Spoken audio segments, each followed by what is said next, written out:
secara mengerti. Baik, di sini saya akan menjelaskan materi yang kelima, yaitu pengangkutan barang dan penumpang. Yang mana pengangkutan barang dan penumpang ini adalah orang atau badan yang bergerak di bidang jasa pengangkutan barang dan penumpang pengangkut barang.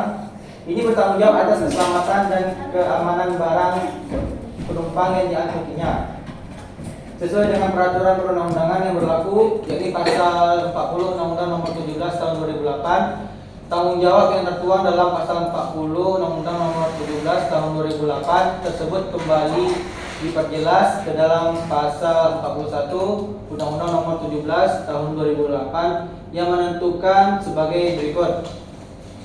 Di mana tanggung jawab ini dimaksud dalam pasal 40 dapat ditimbulkan sebagai akibat pengoperasian kapal berupa yang pertama kematian dan luka penumpang yang diangkutnya. Yang kedua ada musnah, hilang atau bahkan rusaknya barang yang diangkutnya. Terus keterlambatan angkutan penumpang atau barang yang diangkut. Dan yang terakhir kerugian pihak ketiga. Jika dapat membuktikan bahwa kerugian sebagaimana dimaksud dalam ayat 1 huruf B, huruf C dan huruf D bukan disebabkan oleh kesalahannya, maka perusahaan ini di perairan dapat dibebaskan atau seluruh tanggung jawabnya.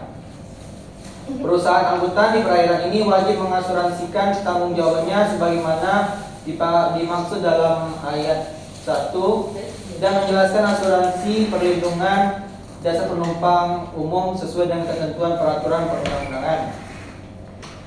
Jadi berdasarkan ketentuan pasal 4 ayat 1, pasal 41 ayat 3, ini dapat diperoleh bahwa atas tanggung jawabnya sebagaimana yang dimaksud dalam pasal 41 ayat 1 Undang-Undang Nomor 17 Tahun 2008, yaitu akibat dari pengoperasian kapal. Pengangkut juga diwajibkan untuk mengasuransikan tanggung jawabnya tersebut.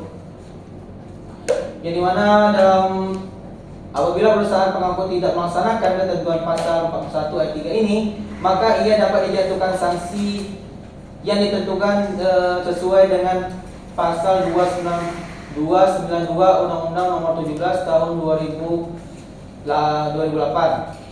Terus yang materi yang keenam, ini perusahaan-perusahaan penunjang di bidang pelayaran. Yang dimana perusahaan penunjang pelayaran ini adalah perusahaan yang menyediakan jasa atau bahkan barang juga yang dibutuhkan oleh perusahaan pelayaran untuk menjalankan usahanya. Jadi perusahaan penunjang pelayaran ini dapat dibagi menjadi beberapa kategori, antara lain seperti PT Dok dan Perkapalan Surabaya atau Persero. PT Dok dan Perkapalan Surabaya atau Persero atau biasa disingkat dengan DPS adalah sebuah badan usaha milik negara yang bergerak di bidang pembuatan dan perbaiki kapal. Jadi perusahaan ini berlokasi di Surabaya, Jawa Timur. Nah, di perusahaan ini memiliki kapasitas produksi hingga 200 DWT untuk kapal baru dan 1000 DWT untuk perbaiki kapal. Perusahaan ini juga memiliki fasilitas untuk membuat kapal-kapal khusus seperti kapal tanker, kapal kargo, dan kapal perang. Nah, yang kedua ada kapal PT Krakatau.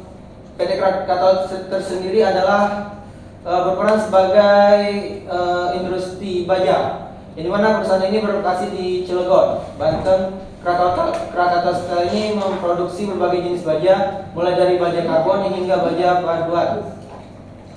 Produk-produk baja dan Krakatau Steel digunakan berbagai industri, termasuk industri perkapalan. Krakatau Nasional Krakatau Steel ini telah berperan penting dalam pembangunan industri perkapalan nasional.